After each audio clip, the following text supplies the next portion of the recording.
Aleluias, glória a Deus. Aleluias. Tá tudo certinho aí, sonoplasta? Amém? Amém, queridos? A graça e a paz do nosso Senhor Jesus, a todos vocês que nos assistem, mais uma vez, no nosso culto Quarta na Graça, amém? Uma grande oportunidade que Deus tem nos dado, amém? Davi, você pode soltar uma música, por favor? Uma grande oportunidade que Deus tem nos concedido, de poder compartilhar a palavra de Deus, amém? Em nome de Jesus, eu quero convidar os irmãos agora a estar compartilhando este link, compartilhando esta palavra de Deus, amém? Em nome de Jesus, envia para alguém, envia para a sua célula, envia para o seu liderado, envia para o seu amigo, seu parente. Domingo passado eu falei o como que é importante nós compartilharmos as palavras. Eu não sei quantos teve a oportunidade de ouvir o culto de domingo pela manhã e também um culto de domingo à noite. As duas palavras foram maravilhosas, né? Algo que Deus falou muito aos nossos corações. Então, eu quero encorajar você a compartilhar, né? Pega esta palavra, né? Envia um link para alguém, em nome do Senhor Jesus. E eu tenho certeza que vidas vão ser transformadas em nome de Jesus, amém? Amado, só um minuto. Davi, você pega uma água para mim? A chave está na porta da igreja, tá bom? Obrigado. Então eu tenho certeza que você vai ser abençoado.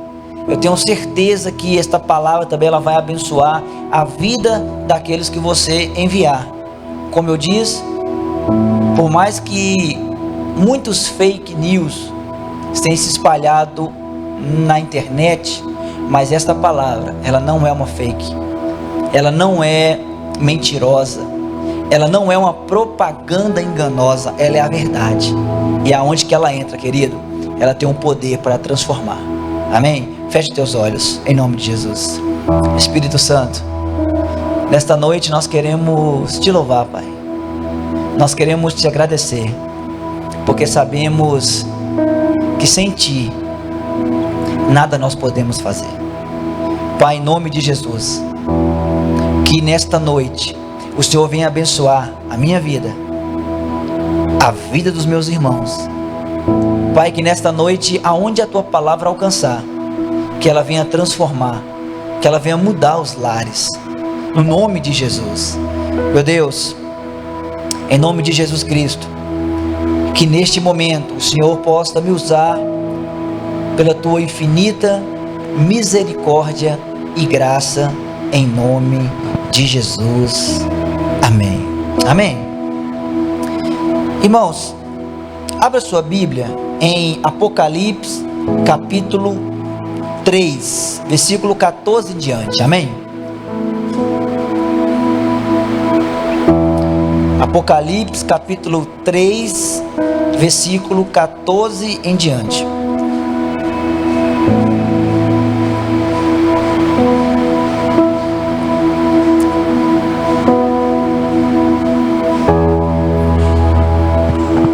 A palavra de Deus diz assim, olha.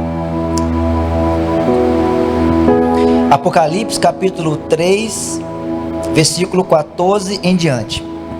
Ao anjo da igreja em Laodiceia, escreva: essas são as palavras do Amém, a testemunha fiel e verdadeira,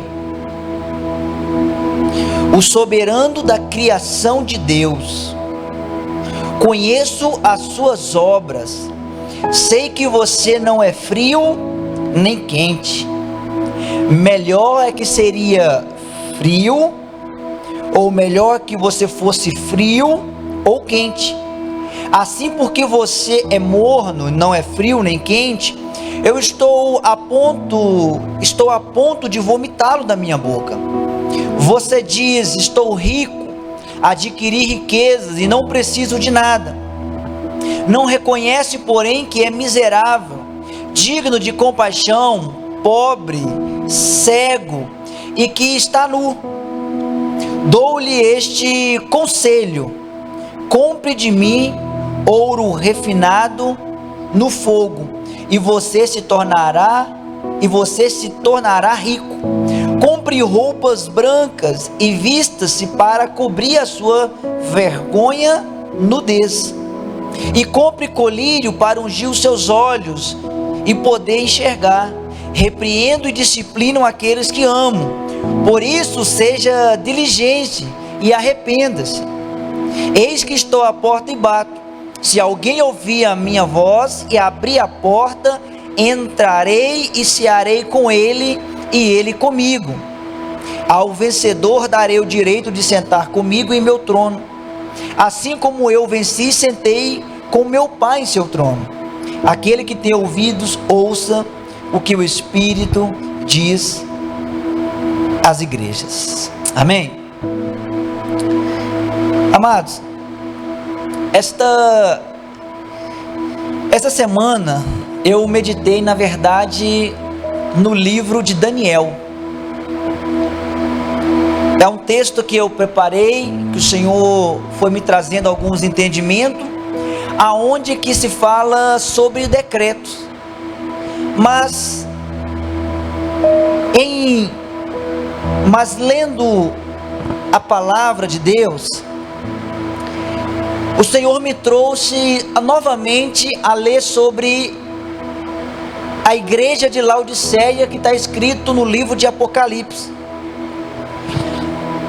E por mais que não tenhamos tempo para poder falar de tudo, mas eu quero te levar a ter algumas revelações aqui nesta carta escrita à igreja de Laodiceia, ao anjo da igreja de Laodiceia, ao pastor da igreja de Laodiceia, aos irmãos na igreja de Laodiceia.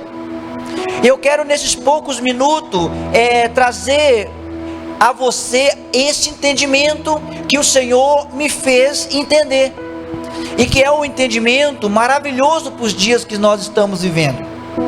Quando eu comecei a ler esta parte, então o segundo versículo desta carta à igreja de Laodiceia vai dizer o seguinte, o versículo 15: eu conheço as suas obras, sei que vocês não é frio nem quente.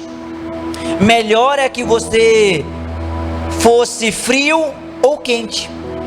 E nesse segundo versículo, algo que me surpreendeu e eu fiquei parado meditando. E nesse primeiro versículo, a Bíblia vai dizer sobre um conhecimento de Deus. Se você for pegar as cartas que foi enviada, né, começando ali para a igreja de Éfeso, igreja de Esmirna, Pérgamo, Tiatira, Sardes, Filadélfia, Laodiceia, nós vamos aqui ver um conhecimento de Deus. Eu sei quem é você, eu conheço as tuas obras, né? Eu sei o que você está fazendo. E eu paralisei aqui, eu comecei a meditar, meu Deus, o Senhor começa a declarar uma carta para uma igreja, e o Senhor começa a dizer assim: eu conheço as suas obras. E este conhecimento aqui, ele é um conhecimento profundo, ele não é um conhecimento artificial, ele não é um conhecimento raso, mas esse conhecimento aqui, ele é um conhecimento que vai além das maquiagens. Esse conhecimento aqui, ele vai além das fotos postadas. Esse conhecimento aqui, ele vai além daquilo que nós enxergamos, por exemplo, de uma foto na mídia. O Senhor está declarando aqui para esta igreja: olha, igreja, eu conheço as suas obras, eu sei quem é você, eu sei o seu comportamento. E é maravilhoso você começar a ler uma carta.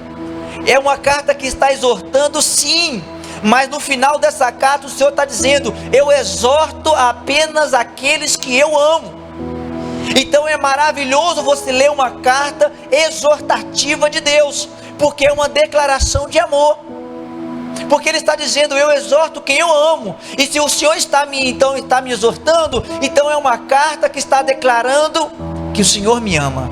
Amém? E olha que maravilha, o Senhor então começa a declarar este conhecimento. E este conhecimento aqui, ele é tão profundo, que me fez a pensar no mesmo conhecimento, na mesma profundidade, que é aquela história de Ananias e Safira. O que Deus está nos dizendo aqui é que Ele nos conhece por total. Aquela história de Ananias e Safira, eles, dentro da sua casa, Ananias e Safira, eles maquinaram o mal. Eles maquinaram contar uma mentira. Dentro de 4 paredes, talvez eles no cantinho da assim: olha, vamos falar baixinho, para ninguém ouvir. Vamos falar baixinho, para ninguém saber. Vamos mentir quanto à venda da propriedade. Mas quando eles chegam diante de Pedro, totalmente tomado pelo poder de Deus, quando ele chega diante da presença de Deus, representado como Pedro, ali, meus irmãos, o conhecimento de Deus se revela. Ele declara: olha, Ananias, e depois também para Safira, olha, porque vocês estão mentindo para mim. Eu sou o Deus que conheço você, eu conheço as suas obras, eu conheço o que você fez lá no cantinho do quarto com a sua esposa. Você estava mentindo, eu te conheço. Então eu, olhando para este conheço as suas obras, desta carta à igreja de Laodiceia, me fez a pensar neste conhecer de Deus.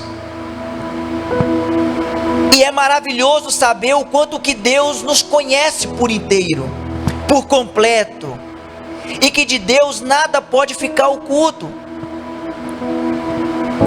Isso é maravilhoso. Algo que você já possa começar a se situar, você já começa agora a mergulhar nesta palavra, é saber que Deus te conhece. Deus sabe de todas as coisas. Esta declaração exortativa, que nos leva a entender também que é uma declaração de amor, que Ele só exorta quem Ele ama. Então essa declaração, esta carta à igreja de Laodiceia, Ele começa dizendo: olha, eu te conheço. E Deus também, querido, declara para mim e para a sua vida: eu te conheço. Deus te conhece. E nós poderíamos ficar aqui muito tempo falando só sobre o conhecer de Deus, né? Mas não é talvez esta ênfase que gostaria de dar para esse texto. A palavra de Deus continua falando sobre esse conhecimento de Deus, sobre a conduta daquela igreja, daquela comunidade, daquele pastor.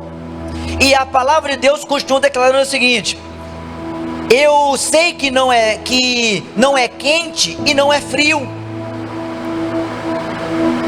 Olha a profundidade do conhecimento.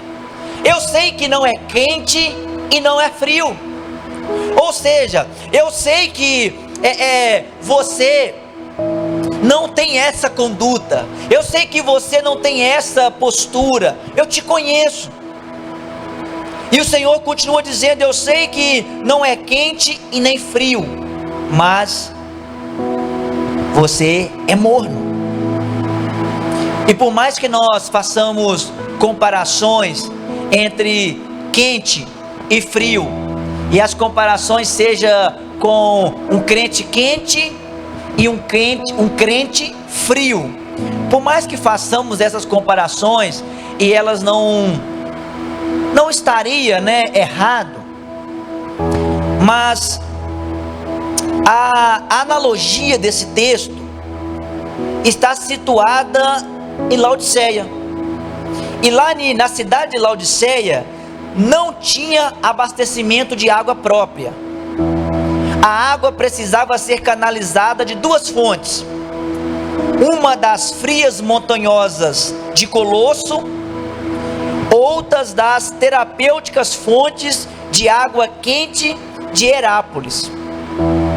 Quando essas duas fontes chegavam à cidade, diferente do havia sido planejado, as águas na cidade estavam mornas.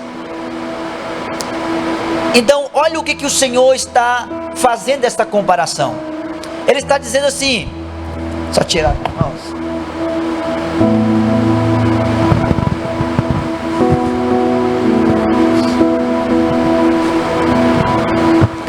Ele está dizendo assim: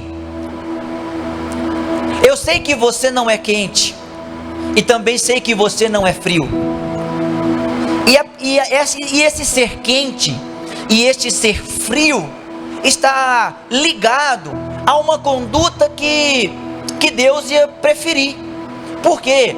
Porque ser quente, no contexto aqui das águas terapêuticas, era uma água que trazia cura.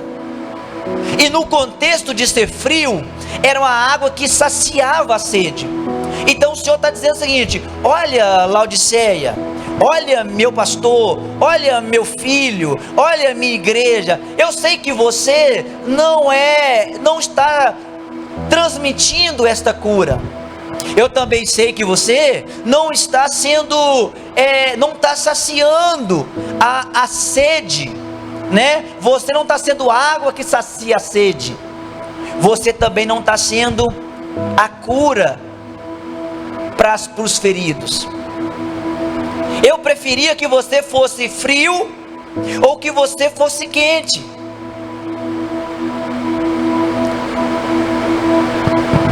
Mas ao contrário, você tem sido morno.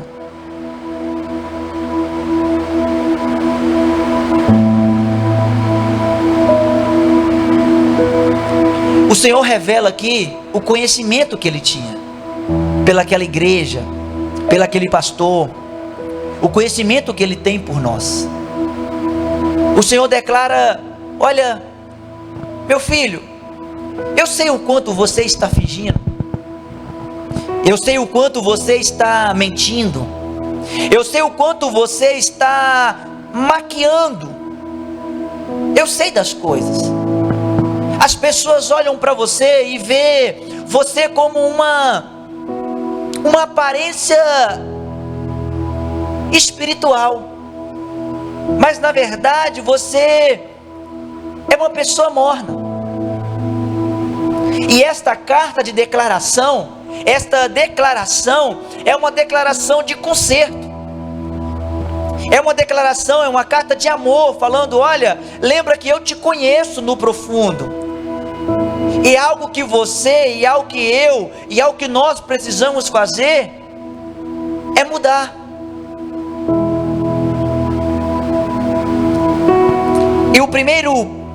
E dentro desse texto, eu gostaria que levar você a refletir sobre algumas coisas. A primeira dela é o reconhecimento de como nós estamos. Eu quero que você entenda que não é um reconhecimento de quem você é, mas um reconhecimento de como nós estamos. Por quê? Pastor, o reconhecimento de quem eu sou, eu creio que todos nós já sabemos. Nós somos o Filho amado de Deus. Deus, no início do ministério de Jesus, ele em uma alta voz, ele declara: tu és o meu Filho amado. E hoje, através de Cristo Jesus, por meio de Cristo Jesus, por Cristo Jesus, esta voz ecoa até nós. E Deus declara: tu és o meu filho amado. Então eu gostaria que você refletisse, não no que você é, mas você refletisse no reconhecimento de como nós estamos. E você vai ver o quanto que é importante. Algo que nós precisamos sempre avaliar é de como nós estamos, é como você está, é como eu estou. E não para trazer condenação, mas para chegar ainda mais perto do Pai.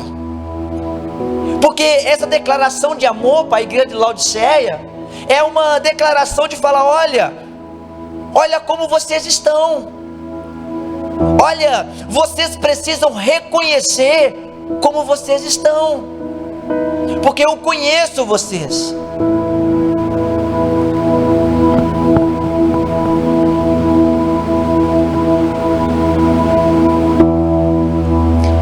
E na parte B do versículo 17, vai dizer assim: vocês não reconhecem que são miseráveis, pobre, cego e nu?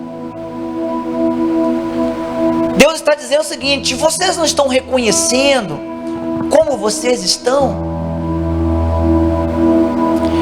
E por que, meu irmão, o entendimento hoje, eu gostaria que, de tudo que falamos, você ficasse com isso: como eu estou?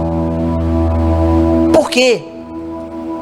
Como eu estou diante de Deus?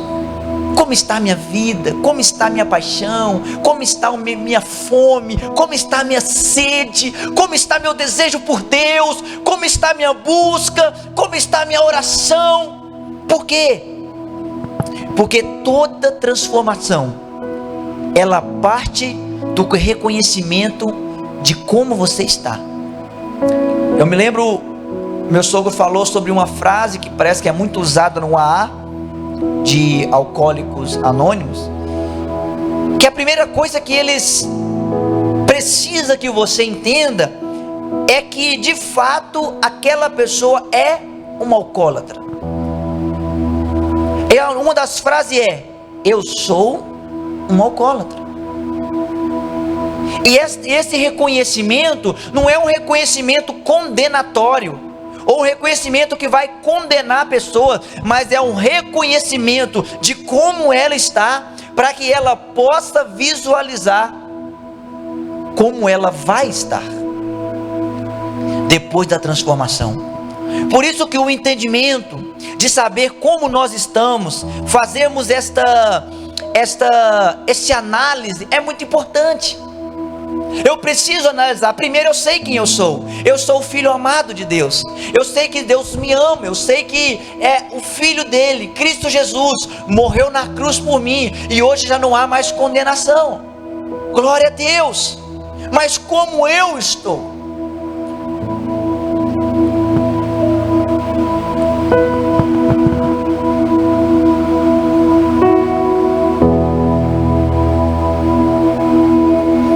Nós estamos, irmãos. Eu tenho falado nesses dias pandêmicos, de pandemia, eu tenho falado muito sobre paixão, sobre oração, sobre leitura, sobre busca. Por quê? Hoje nós estamos falando sobre o reconhecimento de como nós estamos, porque nesses dias, algo que nós precisamos manter aceso é o poder de Deus, o Espírito Santo de Deus em nós. Nós precisamos manter aceso. E nesses dias que nós estamos atravessando, nós encontramos hoje nas redes sociais tantas pessoas demonstrando uma espiritualidade, mas quando você vai conhecer a pessoa não é nada daquilo. Você olha uma foto e fala: meu Deus, que mulher abençoada, que homem que tem uma palavra de Deus. Mas quando você vai conhecer, a pessoa ela está vazia. Mas aquela maquiagem, aquelas luzes, aquele cenário demonstra uma pessoa altamente espiritual. E às vezes nós também fazemos assim. Às vezes nós caminhamos e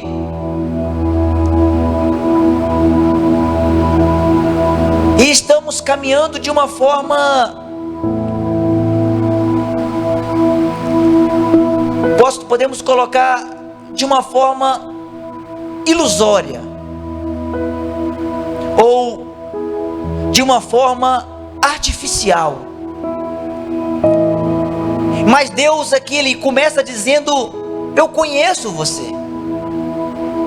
E este conhecer é o primeiro passo para você entender que você se Deus te conhece, Ele sabe o que você está fazendo, então Ele te chama para o quê? Para um reconhecimento de como você está, para que você possa de fato viver aquilo que Ele tem para você.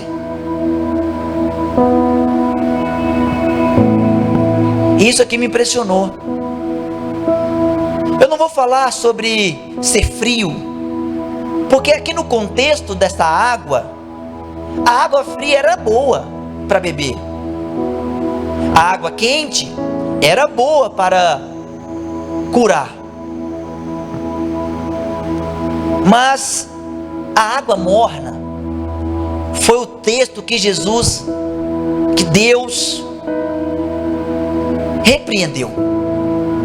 Olha, mas vocês são mornos, e eu estou a ponto de vomitar da minha boca.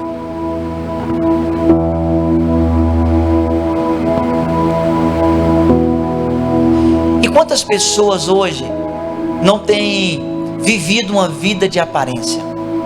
Quantas pessoas não têm vivido uma vida maquiada? Quantas pessoas não precisam ouvir a palavra de Deus, ouvir que Deus conhece elas? Deus sabe de todas as coisas, e algo que não dá para ficar sustentando é uma vida fingida. Algo que não dá para ficar sustentando é uma vida rasa em Deus, mas você demonstrando que você está no profundo com Deus. Eu me lembro de um exemplo que eu ouvi sobre a cigarra. Quando você olha assim no tronco, você vê lá aquela cigarra, mas quando você chega de pertinho, na verdade só tem a casca. O que isso significa?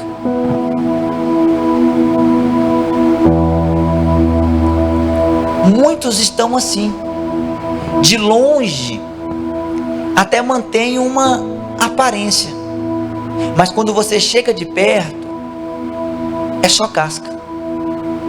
Não é a cigarra, não é aquilo. Pastor, mas o que o Senhor está querendo nos ensinar aqui, o que Deus trouxe ao coração nesse primeiro texto? O que Deus nos trouxe ao coração nesse primeiro texto é a importância de nós analisarmos como nós estamos em Deus. É a importância de nós analisarmos como está a minha vida no Senhor. Será que esses momentos de pandemia, eles têm me levado a distanciar de Deus? Esses momentos de pandemia têm me levado a distanciar do amor de Deus, da presença de Deus?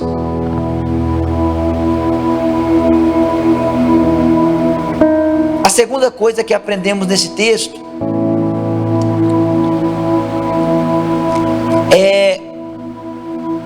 é o autossuficiente. No versículo 17 declara: estou rico, adquiri riquezas e não preciso de nada. Irmãos,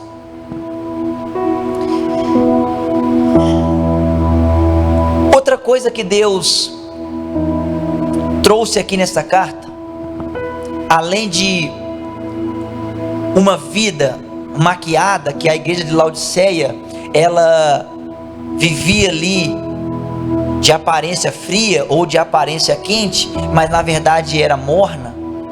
A outra orientação, exortação de Deus aqui é sobre a autossuficiência. Aqueles irmãos estavam vivendo então numa autossuficiência. É algo que o Senhor ele abomina, algo que o Senhor detesta. É uma pessoa, uma igreja que declara que não precisa de Deus, ou às vezes não declara, publicamente, mas vive uma vida como se não dependesse de Deus.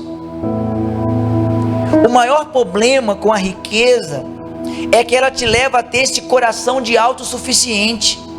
Ou seja, eu não preciso de mais nada, eu já tenho tudo. Olha o versículo 17. Você diz: estou rico, adquiri riquezas e não preciso de nada.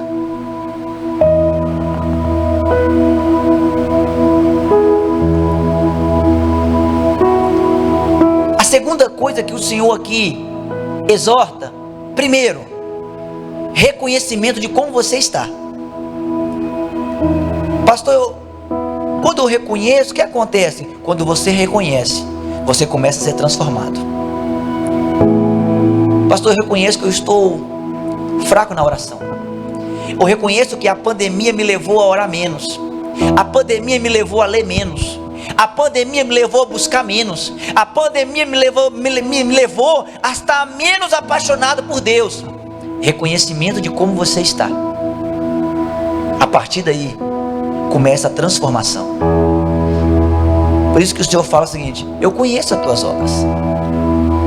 E a segunda coisa que o Senhor nos faz nesse texto é o reconhecimento da autossuficiência. Porque, meu irmão, há tantas pessoas que, por adquirir riquezas, elas começam então a ter uma vida de autossuficiência. Ou seja, não depende de Deus, não precisa de Deus.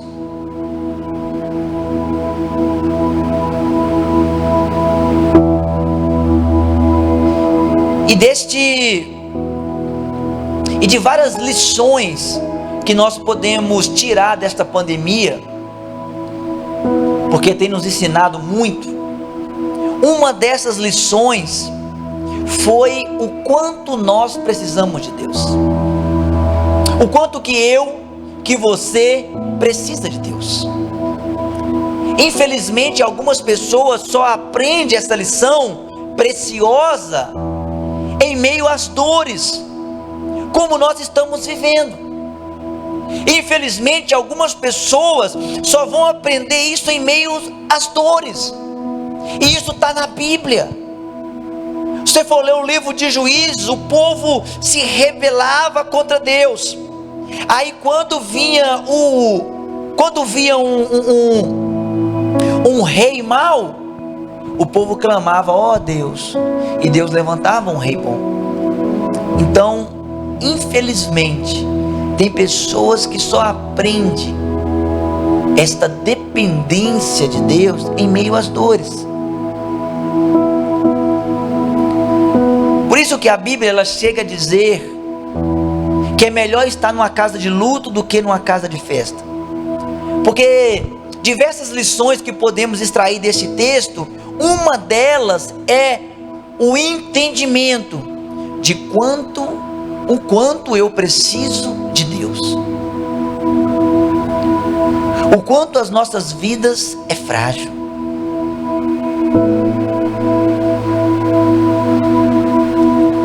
A igreja de Laodiceia, o Senhor traz essa segunda orientação para ela: vocês estão autossuficientes.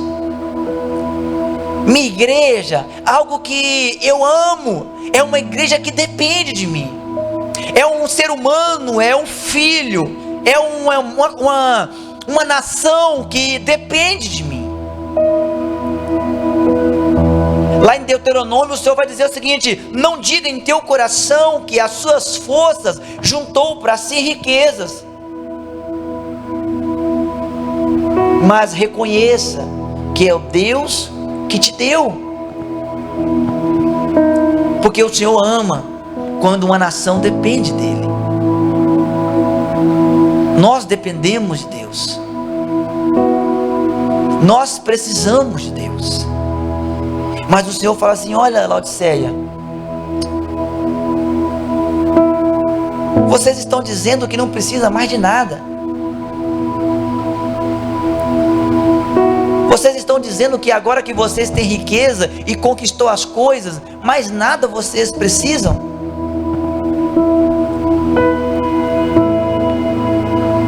Irmãos, a todos vocês que estão nos ouvindo, assistindo essa mensagem, nunca deixe de depender de Deus. O maior segredo de sucesso de um cristão é o reconhecimento do quanto precisamos de Deus. É o maior reconhecimento. É o maior reconhecimento, é você entender o quanto você precisa de Deus. Quando você tem esse entendimento que você precisa de Deus, que você depende de Deus, meu irmão, é algo que está no coração de Deus. Então você que nos assiste, coloque no seu coração o quanto você precisa de Deus. Essa declaração à igreja de Laodiceia, ela vai de encontro muito aos nossos corações, porque Deus, Ele nos chama para viver uma vida íntegra. Ele nos chama para viver uma vida vibrante, apaixonante. Ele nos chama para viver uma vida em ascensão. Ele nos chama para viver uma vida crescente, uma vida fervorosa. Ele nos chama para viver uma vida cada dia mais apaixonada por Ele. Por isso que Ele vai dizer que eu te conheço. Olha, meu filho, não fica no estágio de morno. E além de estar no estado de morno, não precisa ficar fingindo que é quente ou frio. Apenas reconheça e volte a seu estado fervoroso, um estado apaixonado por Deus. Mas duas perguntas: pastor, como sei que estou sendo ou agindo na autossuficiência? Como sei que as minhas atitudes revelam que não preciso de Deus? Porque algo que você precisa entender, meu irmão, é que esta carta foi para cristão, foi para o anjo da igreja, foi para a igreja. É uma exortação de amor, é uma declaração de carinho. Então o Senhor está falando: olha, meus filhos, na caminhada cristã, toma cuidado para as suas atitudes não revelar, as suas atitudes ela demonstrar que você não depende de Deus. Mas reconheça nas suas atitudes o quanto você depende de Deus, precisa de Deus. Mas respondendo essa pergunta, primeiro, como sei que estou sendo ou agindo na autossuficiência? Como que eu sei que se as minhas atitudes revelam que eu não dependo de Deus? A resposta ela vai estar no primeiro: quando não me importo com a oração. Quando você não se importa com a oração, está revelando que você não precisa de Deus, você não depende de Deus. Porque a oração é a comunicação com Deus, a oração é o alimento, a oração é o clamar a Deus, a oração é a intimidade com Deus. E quando eu e você deixamos de orar, ou quando eu e você deixa o ativismo nos consumir, a ponto de nós não mais orarmos, nós estamos passando um recado. E qual o recado que nós estamos passando? Nós estamos passando o recado que eu não preciso de Deus.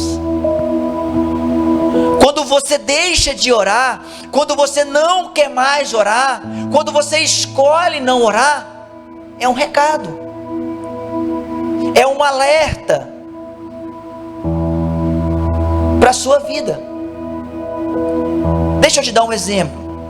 A pessoa que decidir ser vegetariano, ela está passando uma mensagem. Qual que é a mensagem que essa pessoa está passando? Ela está passando a mensagem seguinte: eu não preciso de carne para sobreviver. Eu não preciso de carne para viver. Eu sou vegetariano. Quando não preocupamos com a nossa vida de oração, nós estamos transmitindo uma mensagem: eu não preciso da oração para viver. Amado, o Senhor exorta essa igreja sobre a autossuficiência. Talvez ela não estava mais orando, não estava mais lendo.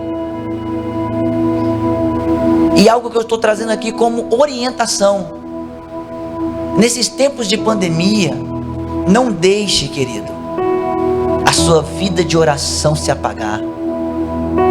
Não deixe a sua vida de oração sumir.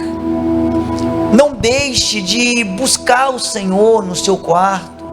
Não deixe de buscar o Senhor. Não deixe de orar. Não transmita essa imagem no mundo espiritual. Não transmita esta imagem para este mundo, aonde que você não precisa de Deus. Porque quem ora é porque precisa de Deus. Quanto mais você ora, mais você precisa de Deus. Quanto menos você ora, menos você precisa de Deus. Eu não preciso orar. Por quê? Porque eu já tenho tudo. Já tenho riquezas. Eu já tenho todas as coisas aqui. Então eu não preciso.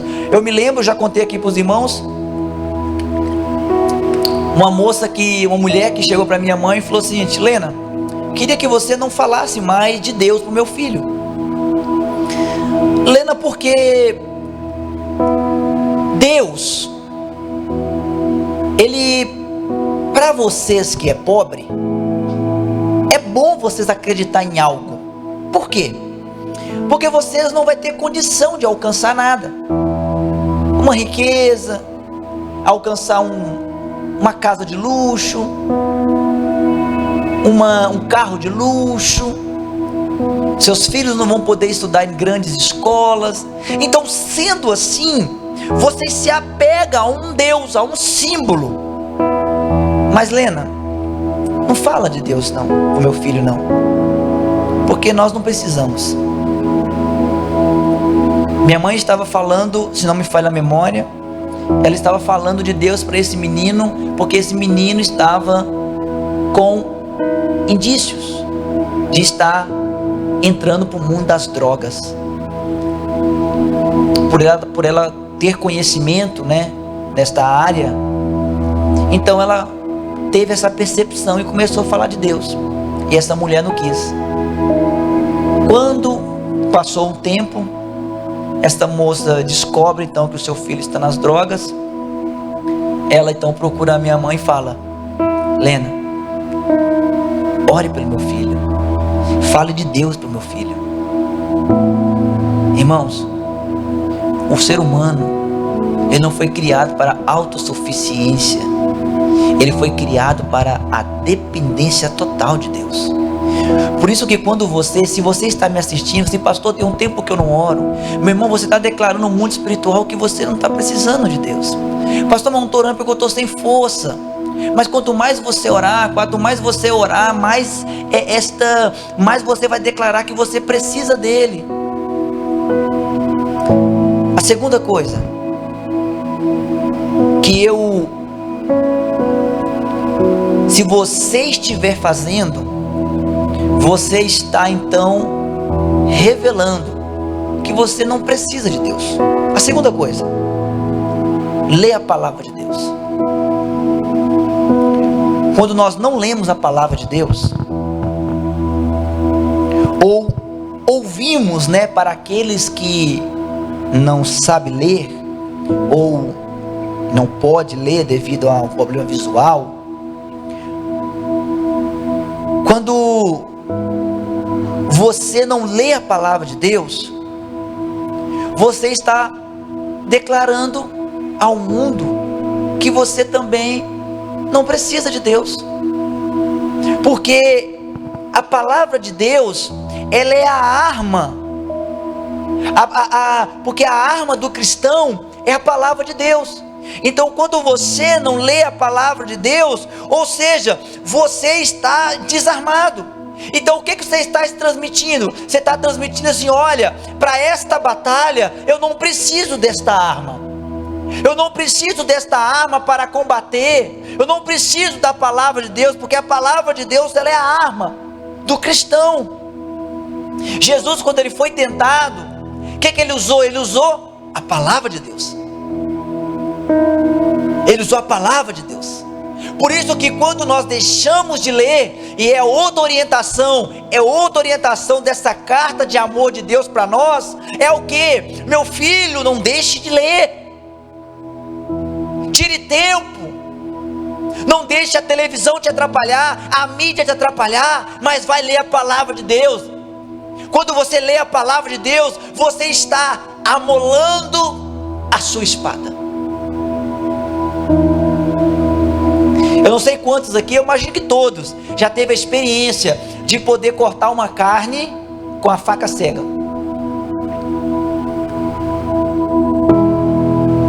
Quando você vai cortar alguma coisa com a faca cega, você precisa colocar muita força para tentar cortar. E esse colocar muita força, você pode acabar até se machucando.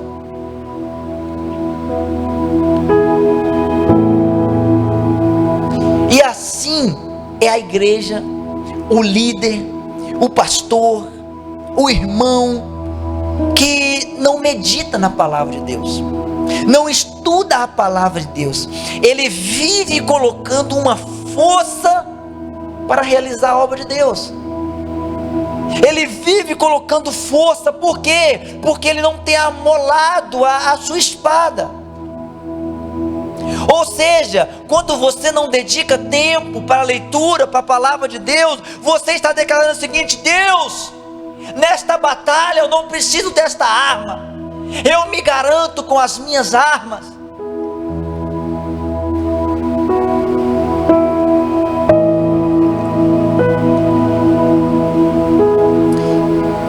O nosso tempo está avançando, mas a palavra de Deus conta uma história, e tem muito tempo que eu já preguei sobre isso, não sei se eu vou lembrar dos personagens, mas é sobre um jovem. Esse jovem e o general de guerra chamado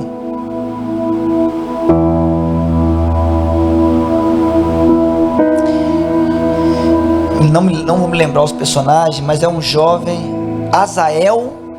É o jovem Azael e o general de guerra, não me lembro o nome, mas esse jovem, acho que é Azael, este jovem, ele foi para a batalha, e a Bíblia fala que esse jovem era ligeiro de pés, como cabra campestre. E a Bíblia fala que esse jovem, ele ficou na batalha, ele ficou atrás do guerreiro.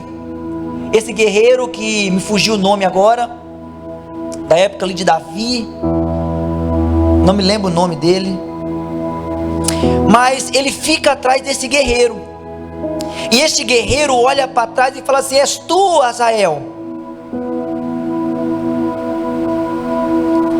E ele diz assim: sim, sou eu.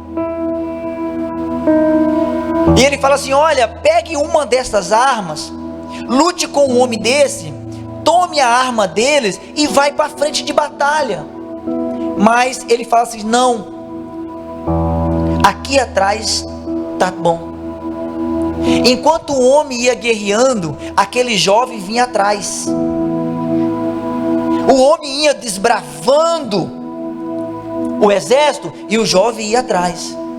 A Bíblia fala que em um determinado momento, a lança desse guerreiro, ela atravessou a quinta costela deste jovem. Eu imagino que foi no lançar. Você faz a posição jogando para trás. Então eu imagino que atingiu então a quinta costela dele. E este jovem, se não me falha a memória, chama Azael. Ele morreu. O que eu estou querendo dizer para os irmãos? Ele fez uma escolha. Ele escolheu não pegar a arma para lutar. E quando ele escolhe não pegar essa arma para lutar, ele escolhe ficar atrás, ele escolhe a viver segundo as suas próprias armas, a sua própria autossuficiência. Ele escolhe viver segundo o seu espertismo, ele escolhe viver segundo as suas habilidades. O que aconteceu? Ele morreu.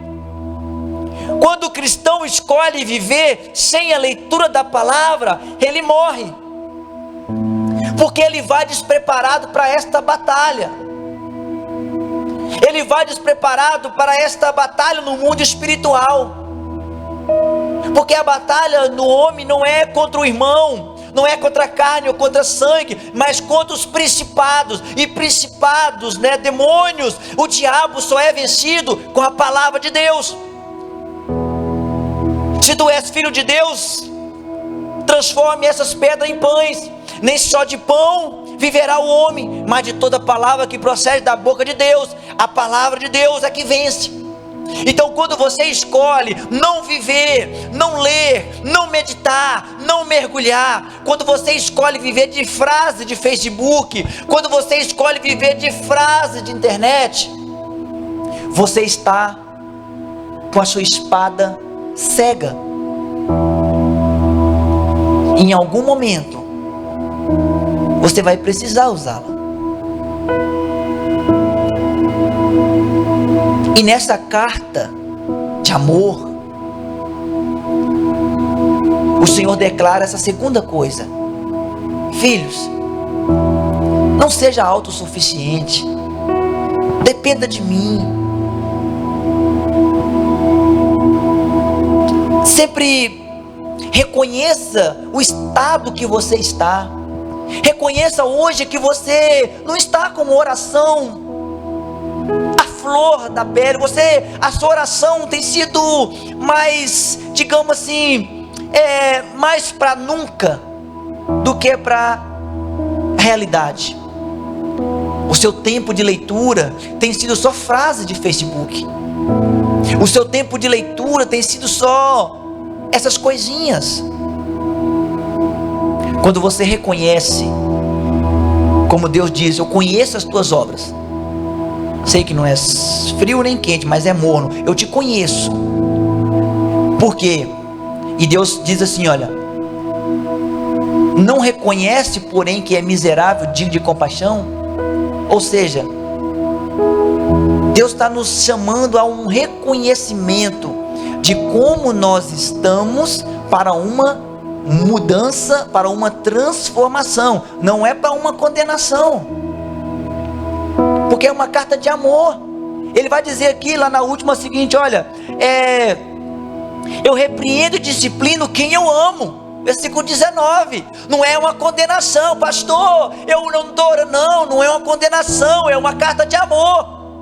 É o Senhor falando: meu filho, toma essa postura, porque eu te amo, eu quero que você esteja fervoroso, eu quero que a sua espada espiritual, a sua leitura esteja afiada.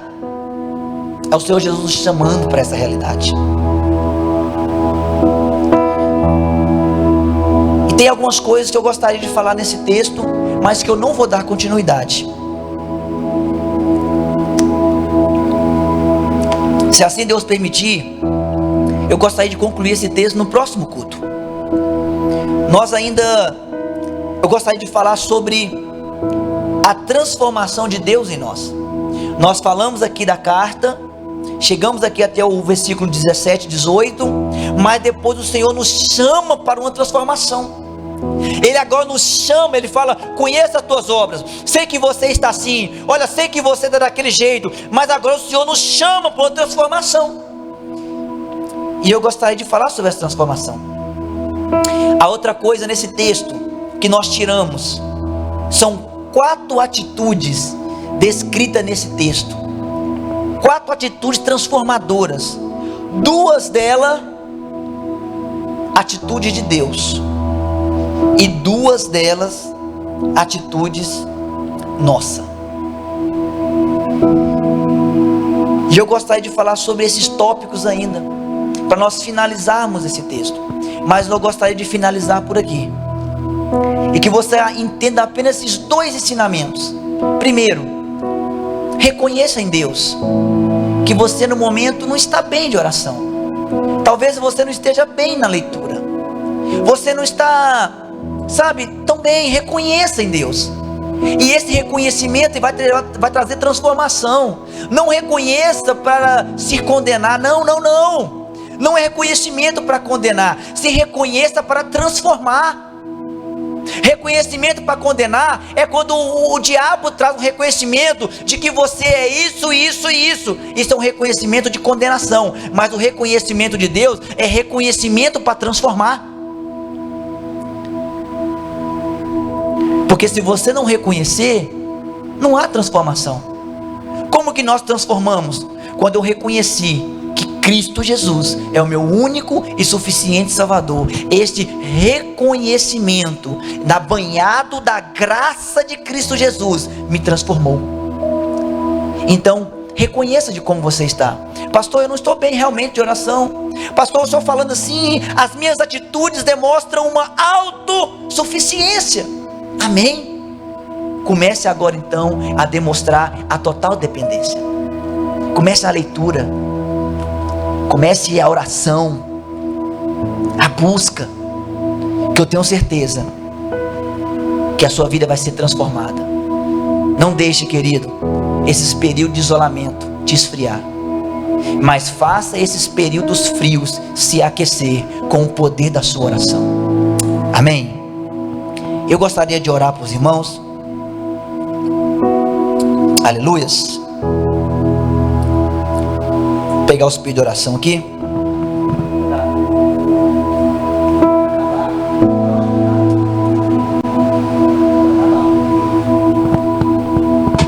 Aleluias, amém. Eu gostaria de orar com os irmãos pelos nossos pedidos de oração. Quero pedir aos irmãos também que estejam orando pela a irmã primeiro, a nossa irmã Sueli estava com Covid, graças a Deus está tudo bem, passou. Ela também, o esposo dela, a irmã do esposo dela está com Covid, parece que está internada, eu acho que até no CTI, se não me falha a memória, não estou lembrando aqui direito, mas está com Covid, está grave. Então, queria pedir aos irmãos que orassem, estejam em oração por ela, estejam em oração por os nossos irmãos, estejam em oração, meus irmãos, por esses decretos, eu estou com uma mensagem para compartilhar com os irmãos sobre decretos, e algo que eu queria falar, nós vamos ainda falar sobre decretos, como vencer decretos, como vencer os decretos, está na Bíblia, é Deus nos ensinando como vencer decretos. Eu queria compartilhar com você essa palavra, mas em nome de Jesus vai ter oportunidade. Então esteja orando pela igreja, para o nosso Brasil, por este mundo, amém? Feche teus olhos. Pai, nós queremos te agradecer, Senhor, pela tua graça, pelo teu amor. Queremos te agradecer, Deus, pela tua infinita misericórdia e graça. Pai, obrigado por tudo que o Senhor falou aos nossos corações. Obrigado por toda esta declaração de amor que o Senhor nos trouxe nesta noite. Que esta palavra ela venha entrar nos nossos corações e ela venha gerar vida, transformação, em nome de Jesus. Eu oro pela vida, Senhor, de cada um dos teus filhos que tem aqui entregado pedidos de orações, clamores, às vezes tem publicado aí no chat, Deus, oração, pedido. Deus, vá de encontro em nome de Jesus, porque assim como o Senhor declarou nas primeiras linhas dessa carta, eu conheço as tuas obras. Isto é uma revelação de quanto o Senhor nos conhece. Então, Pai, o Senhor conhece cada um.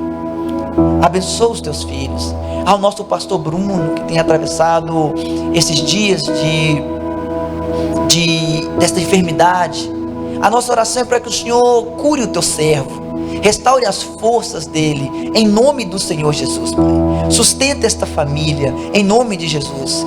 Abençoe grandemente, Senhor, a cada um de nós. Abençoe grandemente, Senhor, a vida da tua igreja. Abençoa os pastores desta igreja, abençoa os pastores desta rede de igreja, em nome de Jesus. Nós oramos, nós te glorificamos, em nome do Pai, do Filho e do Espírito Santo de Deus. E que a graça de Deus, o grande amor de Deus, a comunhão, as doces consolações, ela esteja com cada um de nós, não só hoje, mas para todo o sempre. Amém, meu amado? Que Deus te abençoe, em nome do Senhor Jesus. Amém? Abraço.